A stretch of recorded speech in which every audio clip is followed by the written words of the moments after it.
I had a really good line about dressed in my work clothes, but I guess it's 16 tons when you're working in school. When I retired from teaching 14 years ago, I took up French at Humboldt State. The instructor asked us to explain why we enrolled. Je suis en retraite. I said, I'm retired. Ah, you lucky. I heard the students saying, I want to retire. How old are you? 18? 20? 21? Are you serious? You haven't even begun a career. I worked for 38 years as a teacher.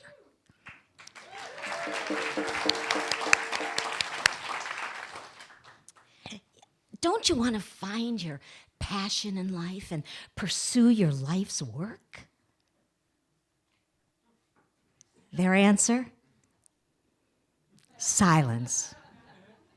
Okay, so teaching. Why did I do it for so long with hundreds and hundreds of children and parents?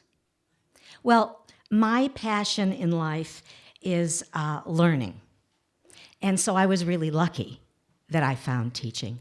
But the real answer? I loved it.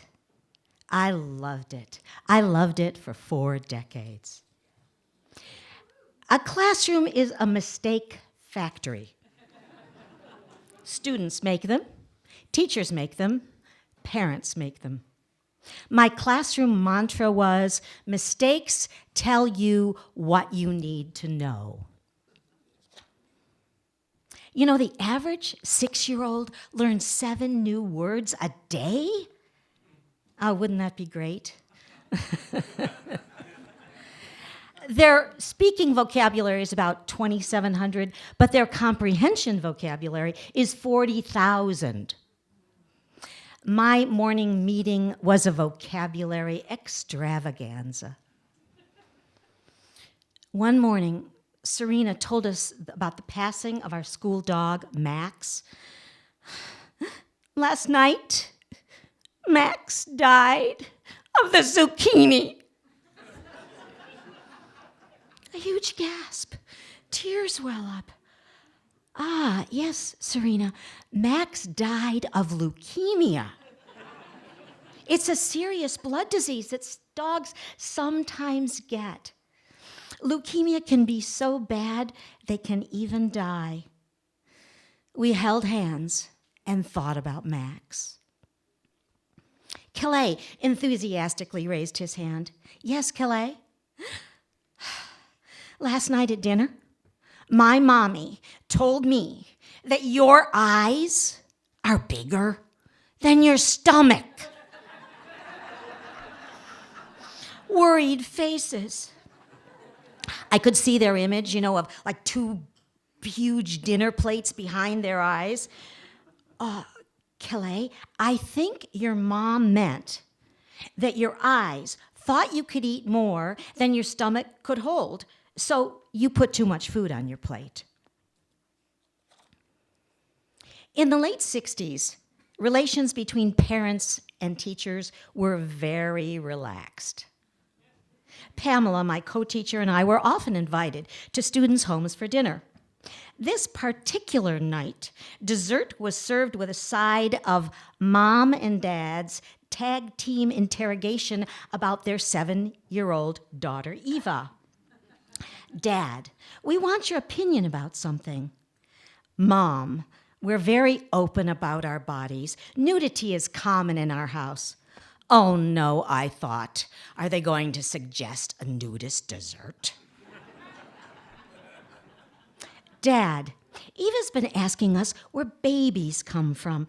We were wondering if we would be her best teachers. Oh God, this is getting worse.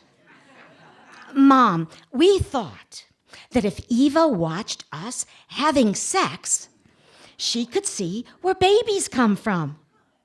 Oh God, I thought this is nuts. Have these two gone crazy?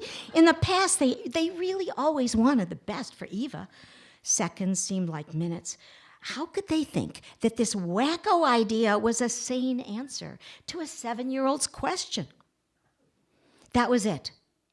They really didn't understand how the mind of a 7-year-old worked. I began.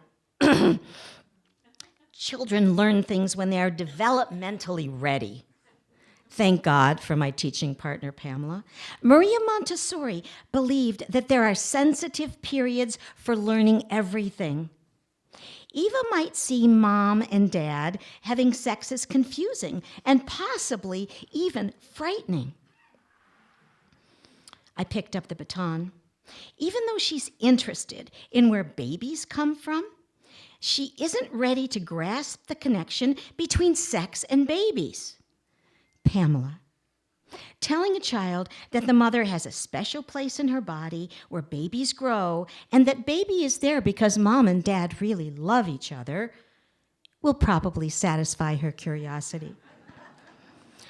Ah, said Mom, nodding. I see what you mean. Eva is very sensitive. Yes, said Dad, nodding too. You've given us a lot to think about. Maybe we're rushing things a bit?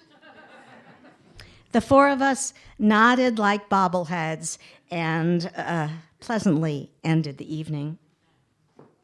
On the streetcar home, Pamela and I replayed the dinner, and we agreed that this would probably be the most bizarre conversation that we ever had with parents.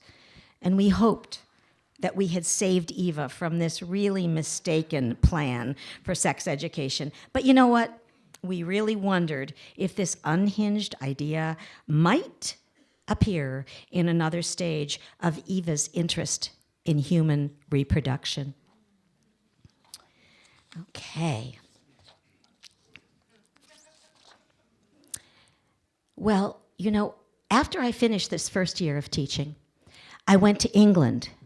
And in England, I observed at the Bristol Infant School. That was a school for 6 to 9-year-olds. It was considered the best in the world, and I wanted to take some curriculum ideas home with me to California. They had the most amazing movement class. Those British children stripped down to their underwear and enthusiastically danced. They used scarves to become animals, to express emotions, and to leap and twirl through space. When I got home, I was a dancer, of course, and I thought, I bet my kids in California will love this. It was a mistaken idea. Diana, why do we have to dance in our underwear? It's just so embarrassing. Well, you know, I didn't understand, and I thought, imagine if you were 7 or 8 and your teacher told you to strip down in your underwear. Ah, yeah, okay, I got it. But I am so stubborn that I torture them for 3 months more, and I finally relented, and they could just dance in their shoes and socks. No, they could just dance without their shoes and socks. That would have been an idea. You know, I was really surprised because I thought children of middle-class hippies in San Francisco in the 60s, I didn't think they'd be modest, but guess what? They were. You know what? This is true. You might not believe it. But I still see some of those students when I go to San Francisco, and this is 50 years later, and you know what they say to me? Diana, why did you make us dance in our underwear? It took me 7 years of teaching in San Francisco to develop the class that I really dreamed about when I began in 1967. Yeah, I have a real passion for learning, but I came to welcome what I call smart mistakes. The ones that we make when we're trying really hard to learn things and they're really difficult. I was so lucky. I guided hundreds of students to blossom in their skills and understanding. I worked with hundreds of parents to become partners in the education of their children. I learned how to teach so that my children loved learning and were excited by the process. It was really a privilege to do this work, despite making those poor kids strip down to their underwear and helping those parents abandon the craziest sex education scheme I could have ever imagined. Thank you.